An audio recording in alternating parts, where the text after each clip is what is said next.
Hey there, we at Blue Wire wanted to thank you for your continued support of this podcast.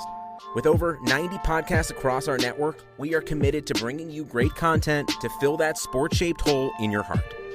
To find more Blue Wire pods, search for us on iTunes or check out BlueWirePods.com. And remember, one day sports will return and it will be glorious. Thanks for listening. On to the show.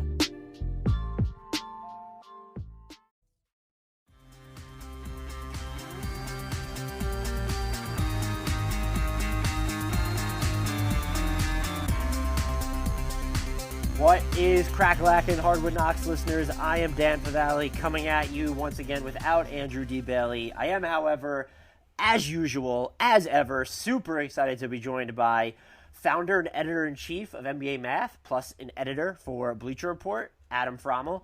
We are going to continue our Decade Player Ranking series that we've been rolling through. We are on to the Denver Nuggets. Before we get started, just the usual housekeeping notes. Please remember to continue rating, reviewing, and subscribing to us on iTunes, especially if you've enjoyed this series or are just checking us out because you want to see where your team falls and how their players shake out in this exercise, or if you just want to hear my MacBook give me iMessage alerts. We appreciate any ratings, reviews, and subscriptions that we get as the result of this. Please keep them going. We can also be found wherever else you consume your podcast, be it Stitcher, Spotify, Google Play, whatever. Follow us on Twitter at Hardwood Knocks. You can also and should also subscribe to our YouTube channel. Go to youtube.com, search Hardwood Knocks. Just subscribe to us, like our videos. There is a playlist with all of our Decade Player rankings on there. There's also a landing page on the NBA Math website, so check that out as well. All these team player rankings in one convenient location. Last but certainly not least, or actually second to last but certainly not least, shout out to our sponsor for making this podcast possible, like always, betonline.ag. Be on the lookout for their promo code coming to you shortly, and we thank them as always. And finally, I meant to do this on one of the previous podcasts that we recorded, but I forgot. Just wanted to give a shout out to anyone who was impacted by the furloughs or layoffs at Vox Media. It's a shitty time for everyone. The media industry has been hitting hard, but specifically over at SB Nation, there are some of the most creative writers out there in the sports world, and it sucks to see so many of them being furloughed or laid off. I hope that they're able to go back to SB Nation once this is all over, if it's ever all over, or that they land into better gigs with companies that appreciate them more than Vox Media. And also condolences to Karl Anthony Towns and his family because his mother passed away from COVID. That was something else that I meant to mention on the previous podcast. So just playing catch up there and sending good vibes his way and his family's way as well. Whew, deep breath. Adam, how are you doing? I told you I wasn't going to ask you how you were doing this podcast, but here I am, caring about your well-being. How are you doing? I appreciate that. I'm pretty well, and there's one thing that's bugging me, and it's that you have these two adorable puppies, Wade and Thor, and I don't get enough pictures of them, and I definitely don't think that the Hardwood Knocks account has sent enough pictures of them. I feel like we need to make them internet famous here because they're adorable. And my life would be better if they were in it more. You just need to message them and tell them to sit still for long enough to have said photos taken. And I also blame you for allowing me to get two puppies. That was like pandemic brain, where I was just like, I need more joy in my life. We're already getting one. Let's just get two. And they're adorable, but they're also hellraisers, and I am tired. Respect to anyone who has actual human being children and still finds a way to get stuff done, because I'm overmatched. It's me versus two puppies, one of whom is sleeping right next to me as we record this. You saw him before he was sleeping. Me versus two puppies, and I'm losing. I don't know how you have a kid, you have Davey. I don't know how people have multiple kids and get stuff done. I don't know how they do it. Respect to them. It's a struggle every day. But yeah, the puppies are always going to win. Just you might as well accept that now. The puppies are going to make the all-decade team before you do. Look, as long as I get to sleep at some point, they can make whatever team you want them to. We do have a Denver Nuggets all-decade. Well, it's not an all-decade team. The top 10 players of the decade for the Denver Nuggets. Thank you to everyone who voted on their top 10 Nuggets of the decade. I say we get right into it. We had a tie for 10th place in Denver. A lot of tough options here. Who did we end up with in the composite rankings, Adam? Yeah, this was an interesting one just because it felt like for the first time with any of the franchises we've covered thus far that there was a plethora of options that were actually compelling ones for those down ballot spots. So we did have a two-way tie between Carmelo Anthony and Aaron Aflalo. We both had Aflalo in our 10th spot. The fan vote did not have him in the top 10. It did have Carmelo Anthony at number 9, which is why he got in on the composite grades, even though neither of us had him. I think the reason we didn't is pretty obvious here. It's that we're only looking at 2010-11 through the present day, which means that we only get 50 games of Melo in a Nuggets uniform before he was sent to the New York Knicks in that blockbuster trade that brought back Danilo Gallinari, among others. So it was just far too small a sample, even though he played pretty effective basketball during that 50-game stretch, was obviously still in his prime as a 26-year-old. But for me, Aflalo, who just spent significantly more time in a Nuggets uniform, was the obvious choice over him. Yeah, do you remember lockout season, Aaron Aflalo? Just an absolute offensive monster. And he had a good year after that, but he was with the Magic for it. He was the centerpiece of the 2012 Dwight Howard-Andrew Bynum trade, Iguodala trade. I think we can all agree Aaron Aflalo was the centerpiece of that. Without question. Yeah. Just a solid, for those 3 seasons, and again, 2 of them were with the Magic, but just this really solid, high-value bucket getter, hitting with the exception, looking at the Denver season specifically, he does have 3 seasons that fall under this purview, but 2011, 2012, hits 50% of his twos, shoots almost 40% from 3, averages over 15 points per game, a nice little secondary playmaker. And there were just, in those post-Melo days, those immediate post-Melo days, like there were just stretches where he had to be, for certain lineups, the primary scorer. And I won't say it was, always generated the prettiest results, but he was someone who could do it, like sort of like that Bojan Bogdanovic guy, who's definitely had a more sustained peak when you look at his career and is probably the better player overall, but was just someone that you could rely on, who wasn't a star, who really probably shouldn't even have been a number 2 on a really good team, but he could get you buckets off the catch, he can get you buckets in the post just from scratch in general. And I'm happy that the fans appreciated him I'm happy that you appreciated him instead of the fans as much as I did for this ranking.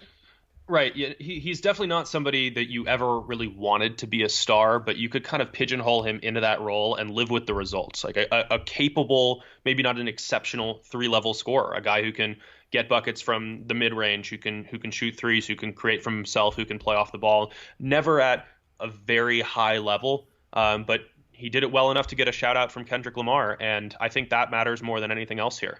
Honestly, we need to bump him up 5 spots for that, probably. At least. Yeah. At least. Melo, for me, by the way, just didn't make the cut. 50 games is just nothing. Yeah, he wasn't even close for me. It feels like for the fans, it was just a matter of, Melo played for them and was really good in this decade, and so we have to throw his name in there. I think it's sometimes hard without like really poring over the archives and stuff to remember exactly when players changed hands and whether they had 3 seasons within the cutoff or 2 seasons, or in this case, 50 games. So I'll excuse it because he did at least play for the Nuggets during this decade, unlike Allen Iverson, who did get 1 6th place vote despite retiring before the start of the decade. Or maybe this is galaxy brain thinking here, but are fans just next level smarter than us, and they're rewarding Melo for the return that he got them in the trade where he forces way to the Knicks. I think about how many players are on this list as the direct result of this trade that we're going to get to in a few moments. Right. I mean, without Melo asking for that trade and getting it, they don't get Jokic down the road. Yeah, so you can connect all of the dots back to Melo. Really, he was snubbed then. I don't know what we were thinking. Yeah, we should have had him much higher. Who is at number 9? At number 9, we have a current Denver Nugget, and that is Paul Millsap, who was a big free agent addition for the Nuggets back in 2017. He's been there for free agent addition in franchise history. I would probably say so. Yeah, okay. I mean, a 4-time All-Star, still in his early 30s, as kind of like what was intended to be that finishing touch on a contending piece, on a contending puzzle. I think he probably was. I would agree with you. I was always just curious. Yeah, and he's been here for 2 seasons and change. I say here because I'm in Denver, so I'm allowed to say that. I realized that was a little bit of a slip, but another guy much like Aflalo, where he doesn't necessarily stand out in any one area at this stage of his career, the stage that's been spent in Denver, but an exceptional defender, a guy who still gets countless defenders to bite for his pump fake and is able to score from all over the court, a guy who can capably serve as more of a tertiary playmaker when sets break down in the half court. Is he an all-star anymore? No. Is he a defensive player of the year candidate anymore? Not really, but like just good in all areas. And just with the exception of probably the beginning of his time in Denver, and in that first season, he ends up missing most of the year too. So that's definitely a part of it. There was times where he felt like he deviated from the offense to look for his own shots. Maybe that's just the byproduct of not having enough reps because of all the time he missed, or just trying to get comfortable. He's fitting quite well, though, otherwise. And I think you have to respect someone who, he's never been the highest you should start to begin with, but his role is clearly diminished from what it was when he was coming over from Atlanta. And I respect guys like him who can make that transition. I won't say seamlessly, but in time effectively. And even now, his availability can still be an issue. But when he's on the court, the Nuggets are very clearly an above-average defensive team. And so, no, he's not going to have that same profile that he did during his years in Atlanta. That part of that is age, but he's still just so functionally effective and valuable that if you're to rank all the current players in the NBA, his volume probably keeps him out of the top 50, but he's also probably still right around there. And that's, looking at what's happened over the past 3 years, I think that's actually super impressive. Yeah, I think he's also just held back a little bit because of the injuries.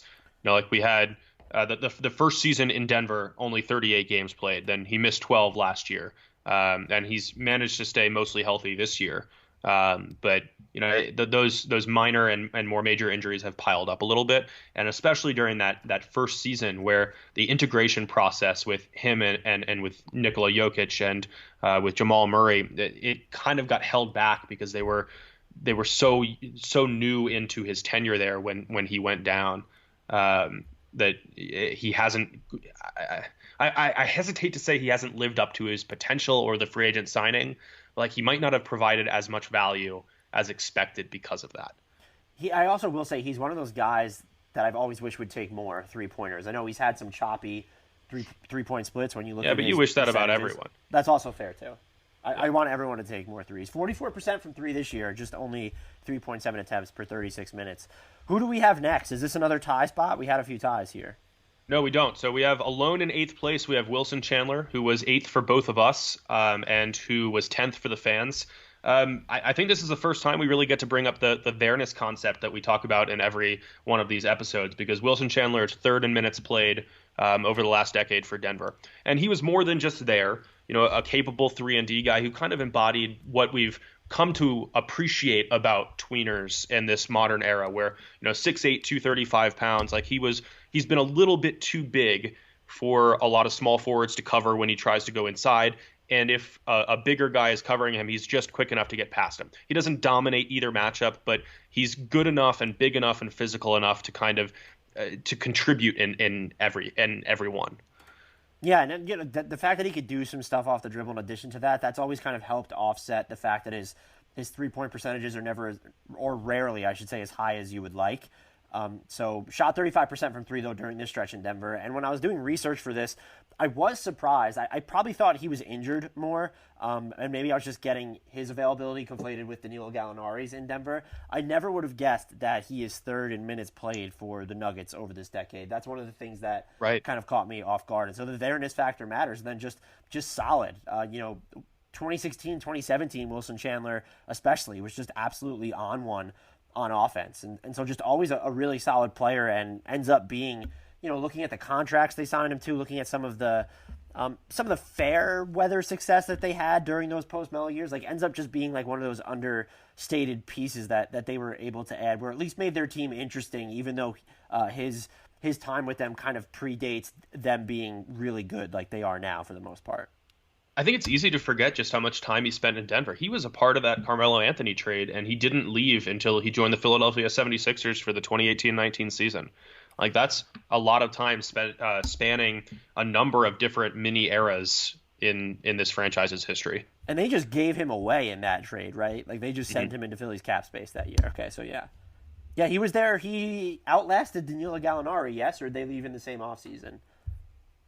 I think he outlasted him. I think I'm trying to remember my timeline here. Because Gallo signed with the Clippers in he did outlast him. He was there one more season. Yeah. We will get to Gallo though. Who comes after Wilson Chandler? Coming after Wilson Chandler, we have Will Barton, who was 7th for the fans and who was 6th for you and 7th for me. Sorry, I had to look at my notes there. Well, I mean, Will Barton, I don't know if I'm surprised that he is where he is. Like, I guess maybe personally, I find it low. He's just really, I know he had the injuries last year, and so maybe that holds back his ranking a bit because he comes back and he's just not really ever as effective. But he's been really good, and sort of, I respect the almost come out of nowhere-ness coupled with the actual there-ness where his career has really taken off in Denver after coming over from Portland. Someone who, he's not really a properly sized wing, and some of the defensive metrics love him this season. He's been really good defending one-on-one, but I also think that's the product of some of the lineups he plays in, and then he's not going to foul, and so all those things probably weighed into some of those metrics. But when you look at what he can do offensively, like a pretty good catch-and-shoot guy, he can do some work off the dribble, even if you maybe don't trust his off-the-bounce jumper. This season specifically, he's getting inside more, can be that secondary playmaker, and so he just fills a lot of holes. And he's sort of like that, the NBA equivalent of like a 5-tool player, it feels like to me. And then there's also just that electric intangibility about him where, some of the possessions where he's working on the ball, you don't really know what's going to happen. Like, it could end in disaster or it could end in a masterpiece. And, like, I kind of respect that experience a little bit. And I think you can argue, if you're looking at, maybe this is being too recent, but if you're looking at a prospective playoff series for the Nuggets, you could probably make the case, especially this season, given how much Gary Harris has struggled, that he's their third most important player. Just because you still need that second face-up weapon aside from Jamal Murray. And if you're not going to lean on Michael Porter Jr. in that capacity, in high volume at this stage, the only other guy that can really generate that type of offense in this rotation is Will Barton. Agreed. And I kind of think that he's one of the NBA's more overall underrated players. We credit him for his athleticism and transition, for his scoring instincts, for the excitability that you mentioned, because we don't really know what's going to happen. But I do think that his abilities on the defensive end have largely gone overlooked because he's been an offense-first player in the past. And more than anything else, I think that he developed an unfortunate and inaccurate reputation as kind of a ball hog who looked for his own shots at the expense of hitting open teammates, of creating for others, when in reality, like, he's consistently developed into a better and better playmaker, with the exception of the injury-riddled 2018-19 season where he just never really got comfortable. But aside from that, like, he's really done a nice job blossoming into a guy who can really create offense for himself and others on a consistent basis, which is not something that Denver has a lot of on its roster aside from the stars. Yeah, I do wonder if maybe his defensive value would be compromised more if he spent less time beside Gary Harris, who's going to take those tougher wing assignments, as my voice just cracks there. But still, yeah, I think you could certainly argue that he might be closer to a net neutral defender than he's received credit for over his career. And then again, the offense that he gives you is even underrated. Playing off of Jamal Murray and Nikola Jokic, it's a luxury, but can also be an adjustment when you're most comfortable working on the ball, which is what Will Barton is, but he works alongside them. You can have those three on the court together, and you're just going to bulldoze opposing defenses.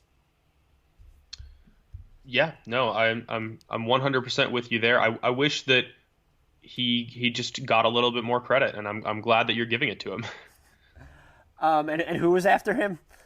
After him, we have another tie. This time, we'll start off with Gary Harris here, who was in a tie for 5th place. He was 6th for the fans. He was 6th for me, and you actually had him up at 4 despite this season's struggles. Really, the past 2 seasons. Really, yeah. I was going to correct myself too, but you beat me to it. I think I just appreciate one. You're talking about someone who had one of the least efficient rookie seasons in NBA history, and then all of a sudden turns into this incredibly valuable rotation player. The fact that his 3-ball really hasn't been falling over the past 2 seasons, and that even his finishing hasn't been where it was, at least when you're looking at 2017, 2018. It has picked up a little bit this season compared to last year. That's definitely that definitely is a drawback for his case, but I might have considered putting him even higher than I did, to be honest with you, just because of, had he been more consistent on offense, just because of the workload that he shoulders on defense for this team. And even when the lineups aren't good defensive lineups, even when the Nuggets haven't been close to average defensive teams, you're talking about someone who's 6'4", not insanely long, who just covers these really tough wings on a regular basis. And I'm not trying to say that he's some elite defender, because the level of difficulty doesn't have to infer ability, but it is evidence of value, because the fact that they can put him on those types of players despite his size, and so that you really get 3 defensive positions out of Gary Harris, to me is just this huge deal. And I think he's been there now for long enough where you can take into account his there-ness factor, and then we don't have to completely forget about the offensive player that he was 2 seasons ago, where it looked like this is going to be one of the most dangerous 3-and-D weapons in the league, and he might even be a little bit more than that, because you looked at the chemistry he had off the ball with Nikola Jokic and his ability to duck in to the hoop and finish at the rim. The fact that that's come down over the last season and a half or so, again, it is problematic, but I still think he's done enough in the aggregate to warrant a top 4 finish for the decade. So he is 5th in minutes played for the decade, which I think is important here, because a lack of availability has been one of the primary knocks against him. It seems like it's been a steady stream of minor or nagging injuries that have largely held back his ability to continue the promising development we saw throughout the first 4 years of his right now 6-season career. He's only 25 years old. We don't really know which way he's going to trend moving forward. But these last 2 seasons, I think maybe unfairly knocked him further down on my list than I expected, just because of the disappointment and the lack of development and regression in so many areas. It's hard to know how, if, to what extent those are linked to the injuries that he's worked through. It's important that head coach Mike Malone does seem to implicitly trust his abilities on defense. He does trust him to handle a bunch of different, often tough matchups, but the inability to shoot these last couple of seasons, the lack of finishing ability around the rim, like as you alluded to, like the off-ball work that he did with Jokic, just as a cutter, a backdoor cutter, and a finisher around the hoop, like so many of those reverse pick and rolls that they ran ended up being some of the nicest highlights we've seen in the last decade of under the rim play, the very special or very, very solid plays, as the starters like to put it. It's difficult for me to separate the trajectory from the cumulative value. I think that the cumulative value probably demands higher placement, but because we're looking at their importance to the franchise too, I think that his lack of growth has put more of a cap on their ceiling than we expected, coming off of that magnificent 2017-18 season. I think that's all fair. Who was he tied with? He was tied with Kenneth Faried, who was 5th for the fans, 4th for me, and 7th for you. Very much a fan favorite in Denver, the Manimal. Just those thunderous dunks, the energy with which he played. But at the same time, like, you take away those highlights and the fan favoriteness and the there-ness, and I think he was kind of disappointing too, right? He was one of those players that really just couldn't keep up with the progression of the league's preferred style of play, is really what it was. You look at what he did as a rebounder, a high-energy player, but he was also just never really this incredible play finisher from the ranges where he should have been most effective. But the most damning thing, even more so than kind of this iffy fit on the defensive end, is like for him not to develop really any sort of a jumper where you couldn't necessarily trust him to make shots outside of the restricted area, or definitely outside of the paint. That ended up being incredibly problematic, and so it sucks when you see a player who was so electrifying early on in his career. That career ends up fizzling out sort of suddenly, where he went from this.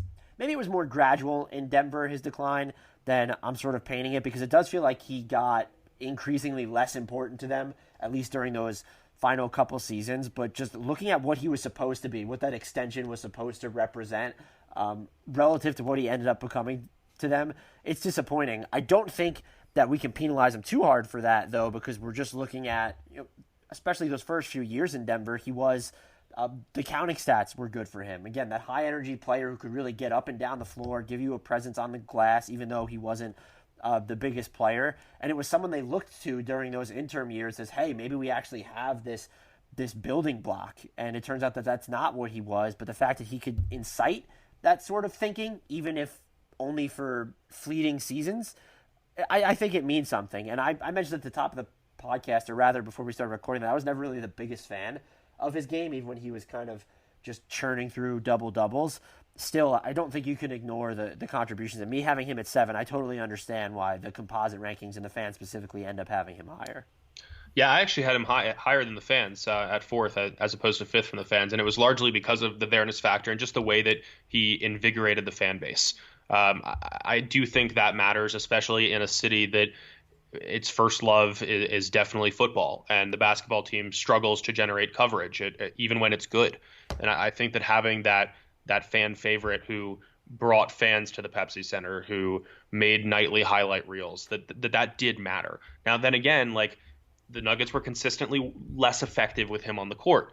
It was very easy for opposing teams to run pick and rolls, get him to switch onto them, and just abuse him in isolation defense. So it's another case where, like, there are conflicting factors here, but for me, just given the Nuggets' struggle to acquire and maintain relevance in Denver, I wanted to give a little bit more credit to the intangibles here. Probably the most polarizing player on this list, where I think he could have had the widest scope of ranges, where you could probably easily justify putting him where you did, but I also considered him putting him a little bit lower than 7, which is where I had him. Excluding Carmelo Anthony, who I think there was some confusion about how much time he spent in Denver this decade, he had the widest range of outcomes from the fan vote. Like, Fareed was as high as second place on some ballots. He was unranked on others, and we didn't really see that complete contrast in outcomes with as many players. Scientifically proven. There we go. Who's up next? You cannot argue with that. Up next, we have Jamal Murray at 4th.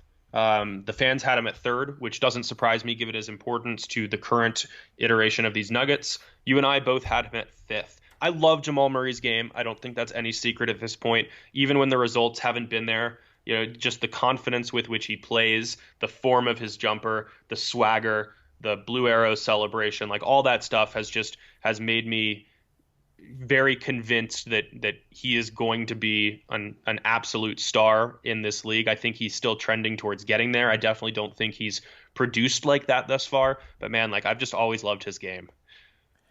Yeah, he has this J.R. Smith gene about him, where he can both win you and cost you playoff games, and that happened in the playoffs last year for the Nuggets. But he is still incredibly young, and so the hope can be that the efficiency for him comes up.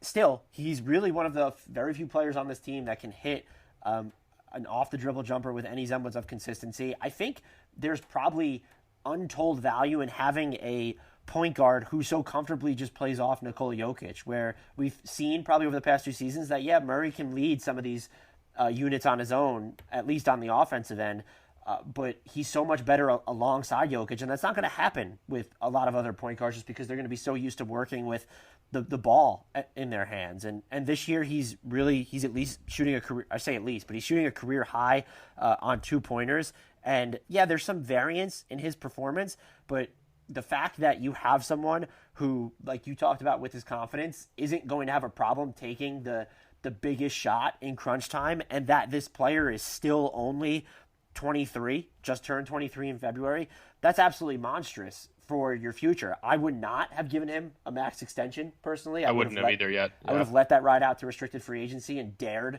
anybody to give him that type of money over 4 years or even 3. Like, the threat of a shorter deal with a player option wouldn't have scared me as much. But I also respect the investment that the Nuggets are showing in him and then their ability to continue developing him. And I don't think it's impossible that this ends up being an okay contract. You're never going to look at it as a value contract. I think that very seldom happens with max deals, but he still has a chance to live up to that billing. And I was really excited to see and hope we still get to see him in the playoffs, just because I love that. Maybe fans find it more frustrating than not, where there are these vanishing acts down the stretch, but then he can also put you on his back. But I kind of appreciate that variance. Like, I enjoy watching that. And so he's a player that I find just absolutely magnetic. On November 5th, 2016, with 5 minutes and 14 seconds left in the first quarter, Jamal Murray hit a three-pointer against the Detroit Pistons. And it was notable because he had missed the first 17 shots of his career.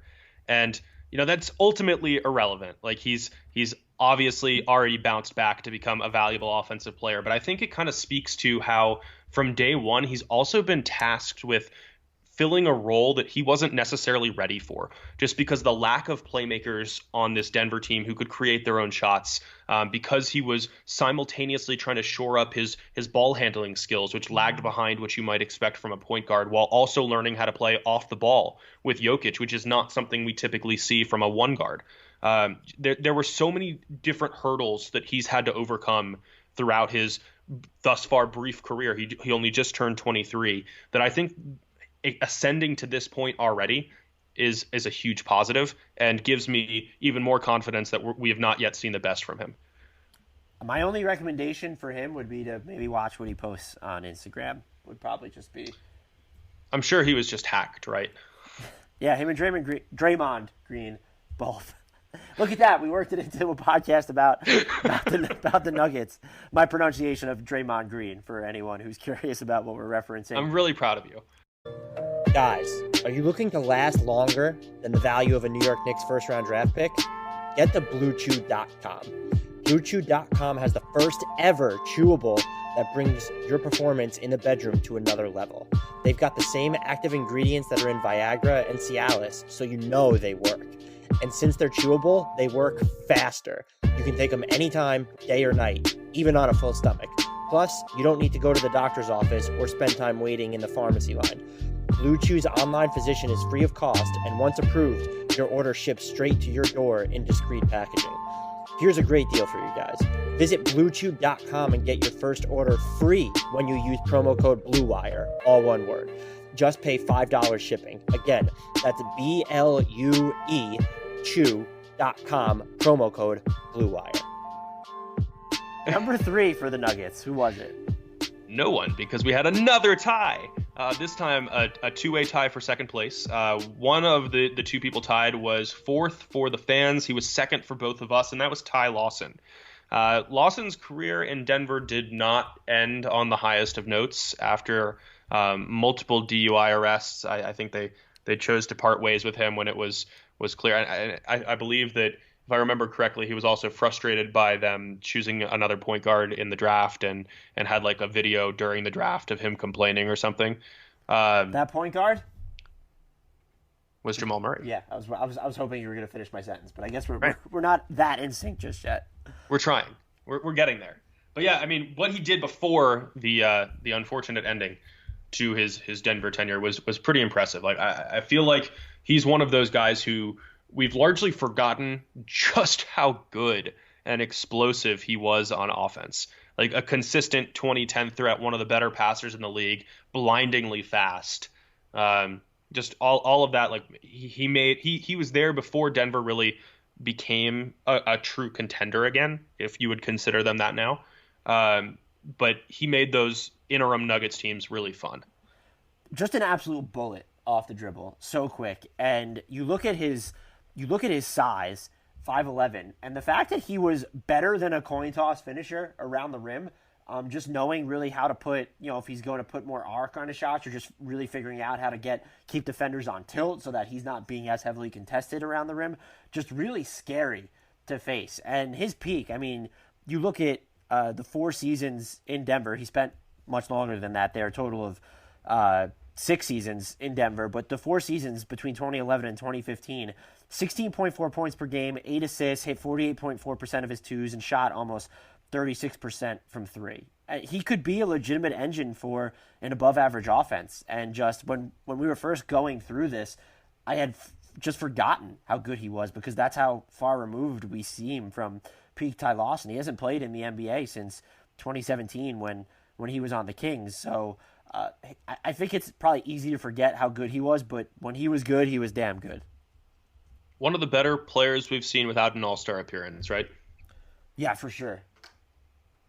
Yeah, I was trying to look up where he is in like win shares among players with no All-Star appearances this decade. He's only 34th, but I think that's a little unfair just because we're limiting or we're extending the time frame beyond when his career ended. So if we isolate that to 2010-11 through 2016-17, even including the period in which he declined for other organizations, still 11th among non-All-Stars in win shares, which is pretty solid when he's not playing for these contenders. We see Serge Ibaka and Marcin Gortat and George Hill and David West are on that list. Like those kind of guys who might not have been as important to their teams as Lawson was as the unquestionable offensive engine with the Nuggets.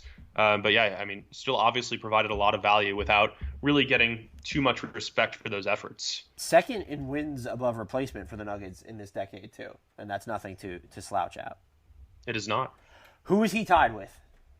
He was tied with Danilo Gallinari. Another guy. Were tied because I couldn't decide who to put at 2. I ultimately went with Lawson, but it was a struggle. We both had the same thought process, I think, because I also was trying to figure out how I wanted to order those two at 2 and 3, and ended up with Gallo at number 3. The fans did the reverse; they had those two at 2 and 3, but Gallo did come out ahead at number 2. Yeah, I mean, maybe he would have been a guaranteed second place finisher if he hadn't torn his ACL in Denver, but it was like the injury prone knock was always what held him back, even though he was so obviously a really excellent offensive player, one of the better shooters that we've seen in a while, capable of creating, capable of shooting over anyone, an underrated defender before the injuries kind of sapped some of his athleticism.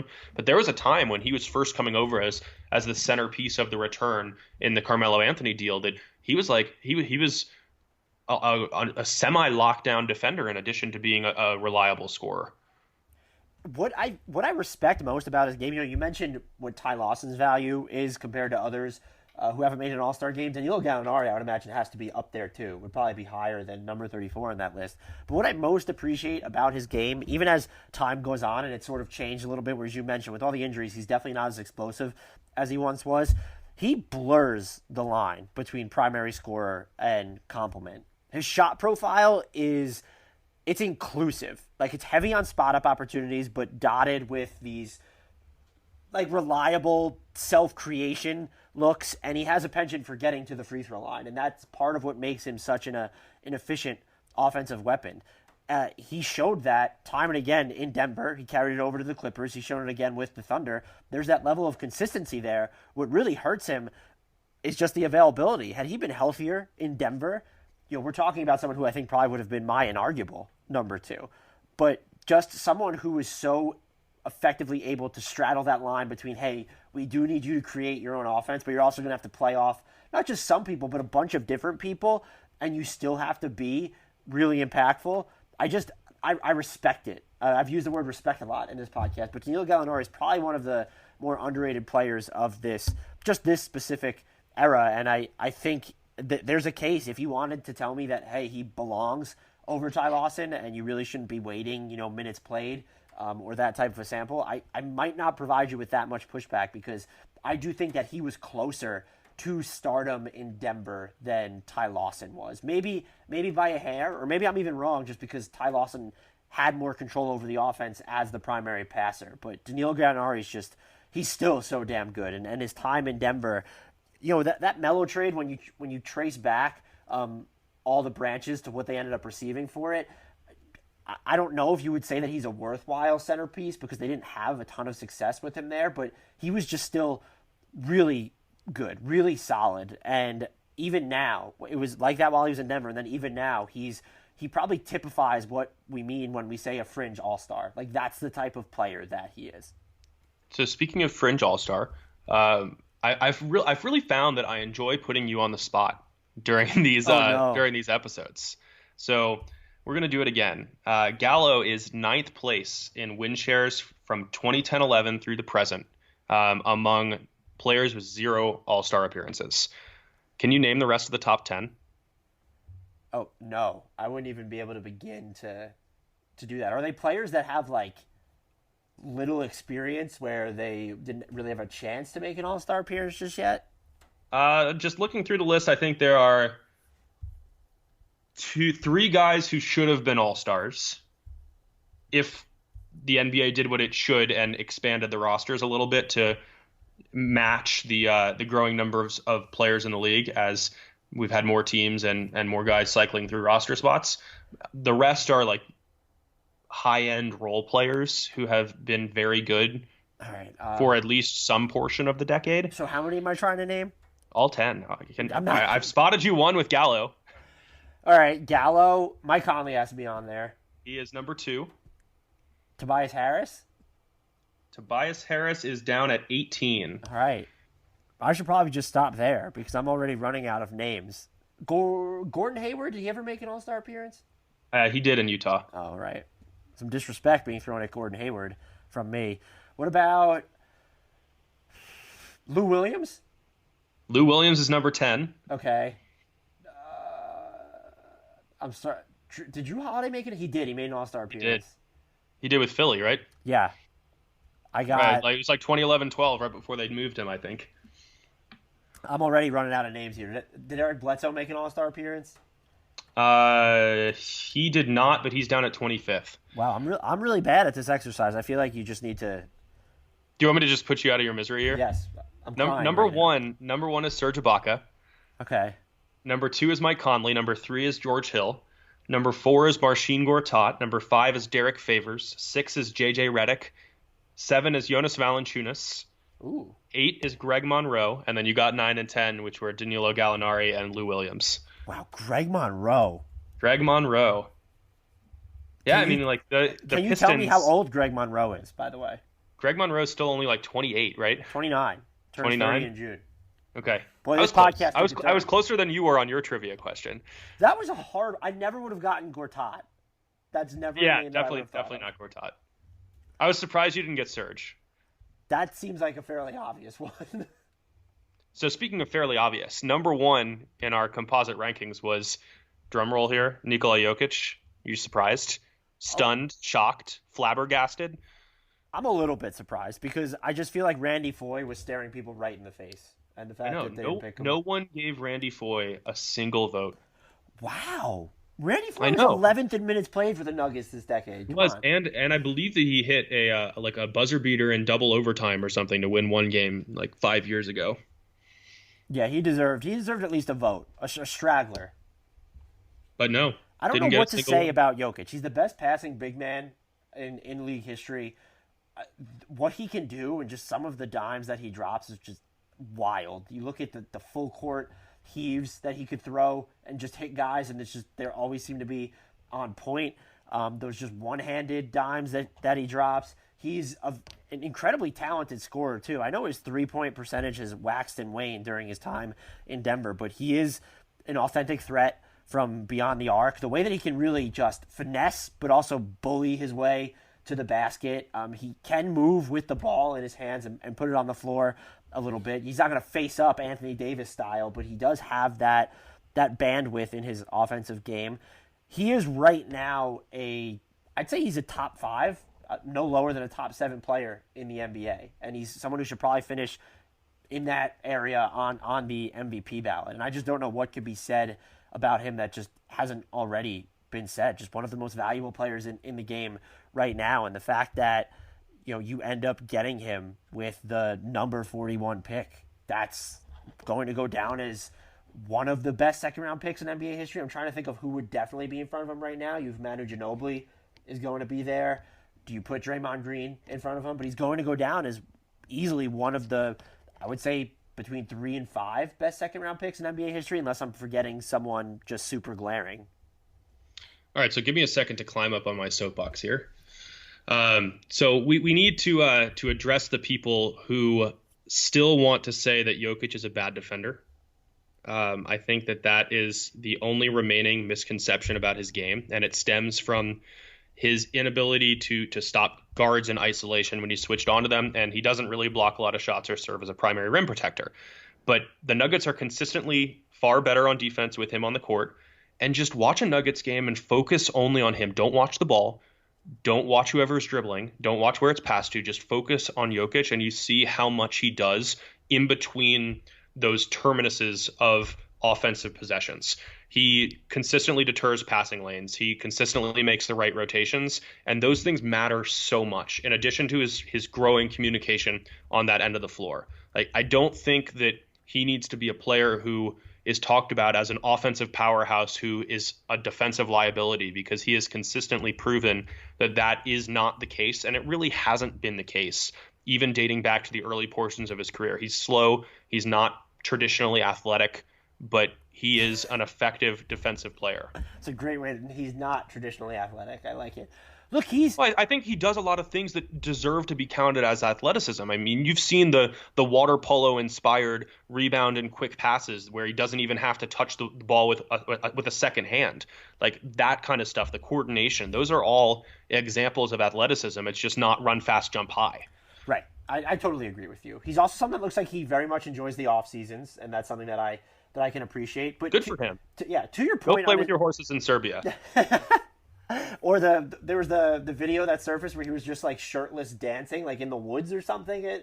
Like some weird. Good for him. Good for him. But anyway, to your point on his defense, what I think people also forget is there is value in ending possessions with a rebound, and Nikola Jokic is a good defensive rebounder, so he's limiting second chance opportunities while he's on the floor. And look, there's a lot of just noise. Ben Taylor has done a great job on this, talking about the real value of offensive rebounding in general. But there's still value in making sure opponents don't get second looks on the offensive end. He helps with that element. And then also, and you kind of talked about this, he has the IQ to kind of work in these like more aggressive schemes that the Nuggets had tried out. I think probably more prevalent last season than this season. Like, he just has the length where he can get up on guys, and maybe it burns you time and again, but he's going to get in there and force some steals, poke away some balls, really party crash passing lanes by doing that. I don't know that makes him this incredibly valuable defender, but to call him this outright liability now, it's misinformation at this point. I do think that the number of people who are still buying into that is diminishing. It's just not as small as it should be. If this is a sign of progress, it wasn't even something that I thought about talking about before. Right. Addressing his defense. So the fact that you brought it up, it still matters, clearly, but like you said, it's a diminishing stance. Yeah, I mean, at this point, I think the most compelling conversation about Jokic is not really his place within the current league-wide hierarchy or his defense, but it's really like, is he going to be the best player in this franchise's history? I mean, Dan Issel, Alex English, Fat Lever, Dikembe Mutombo, like, there have been Bobby Jones, David Thompson, like, there have been some big names throughout history, but you have to think, like, the fact that he is on pace to spend his entire career here, and I'm certain that the front office is going to want to keep him in Denver as long as possible. And the trajectory that he's on, that is unquestionably a Hall of Fame trajectory, I feel like it's pretty hard to argue against him. Definitely not yet being there, but being on pace to take the gold home for this franchise all time, not just in the last decade. The way he plays, since the future is going to weight heavily in what you just said, it looks like it should age well, his style. Like, maybe he really becomes a defensive problem for the Nuggets as he gets older, but just what he does on offense, I feel like that should all age well for him, just based on the way he plays. It's like Arvydas Sabonis is probably a good comparison here, where he came to the NBA as a 31-year-old, and deep into his 30s, he was still an obviously effective offensive player just because he was a brilliant passer. He was a capable shooter from mid-range, even extending it out to three-point range sometimes. And I think that's the floor for an older version of Jokic. It's not like he runs the floor well already. Maybe he won't be fast enough to get some of those frustration fouls that he gets that hold him back now. Yeah, maybe he's not leading as many fast breaks, but like you said, he could just do those one-handed rebound catches, just throw it down court, actually save himself some energy maybe. He doesn't have to get up and down the floor. Honorable mentions. Let's get into them. Yeah, I thought this was cool because there were fewer of them than we've seen with other teams, and I think it's a testament, as counterintuitive as it initially seems. I think the lack of depth in the honorable mentions was a testament to the quality of the options at the back end of the top 10. Just because it didn't seem like people were scrambling for names to fill out the back of their ballot like we've been doing with the Charlotte Hornets or the Atlanta Hawks. We only had 26 different players receive votes. We've gone over all of them that were in the top 10. So we had Chauncey Billups at 11, which I think is valid to give him some credit. Assuming I have my timeline right, I don't think he spent much time in Denver during this decade, right? No, he came over in Did he spend any? Wasn't he traded? Yeah, he was traded. He was in the trade. Yeah, he was in the Melo trade. So similar to Melo there.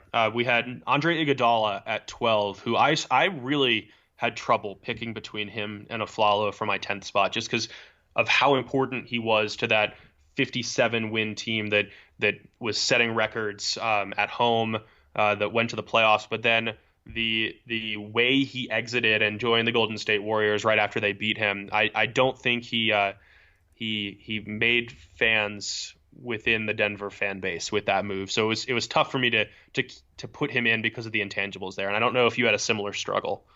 I didn't have that same struggle, but everyone's mad at Kevin Durant for doing it. Andre Iguodala had the first go to the Warriors heel turn. After a Steph hug, too. Yeah.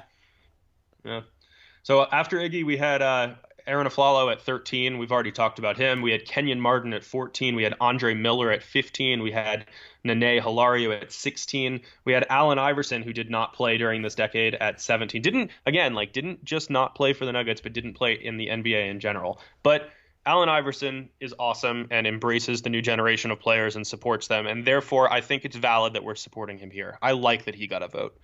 Way to finesse that in there. Yeah. I don't know if that was a bit of a stretch, but I'll take it. In a tie for 18th, we have Malik Beasley, which I want to be clear that I did not vote for Malik Beasley. This is not my doing. This was other people. And then he was tied with Mason Plumlee. Are you surprised by either of those? Not really. I'm surprised that Monte Morris didn't end up number 1 on your ballot, but carry on. I thought about it, but then I had to knock him down. So we had a big tie for 20th. Michael Porter Jr., who seems pretty certain to climb further up this list moving forward. Costa Koufos was also tied for 20th with Jameer Nelson, Marcus Camby, and Evan Fournier, who I thought would be a little bit higher as well. And then tied for 25th, we had Monte Morris and Timofey Mozgov. No Al Harrington love. But yeah, I mean, like, just looking at these guys, like, you know, I can see arguments for having Nene, for having Aflalo, which we did, for having Mason Plumlee, for having Malik Beasley, maybe even Morris and Mozgov, who was pretty valuable. I mean, valuable enough that he inked the Albatross contract in 2016 because of what he did in Denver. Yeah, they traded him for multiple first-round picks. Yeah, if you look at, let's say, the players who rank 50th or better in minutes played for the Nuggets this decade, there's just a lot of names that stand out, and you look and say, well, they were a good NBA player, and the Nuggets actually had them while they were good. Just a lot of rock-solid talent across the board here for Denver. I think it's because their worst season was 30-52. You know, they haven't really been in. Their best season is in progress. Yeah. No, I said the Knicks' best season is 30. Oh, yeah. It's one of just the more probably underrated talent farms in the NBA when you're just looking at franchises. I mean, some of these, they didn't groom all of these guys when you're going up and down the list, but Evan Fournier is someone who was really good with the Nuggets before he ends up in Orlando. So I'm looking at these names that rank 50th or better in minutes again, and so many stand out as, they were good basketball players. Not only were they good basketball players, but they weren't these nobodies when they were in Denver for the most part. A lot of talent here. This is a fun one to try to figure out, just because there were so many legitimate options throughout the ballot. Yes, this was fun. When we resume, we will be on to the Detroit Pistons, which I imagine will be less fun, but I haven't gotten into the research for it yet. Yeah, I think we're going to have to talk a lot about Andre Drummond. Yeah, that's going to be rough. So until next time, please remember to continue rating, reviewing, and subscribing to us on iTunes. Follow us on Twitter and on YouTube as well. It's Hardwood Knocks in both instances.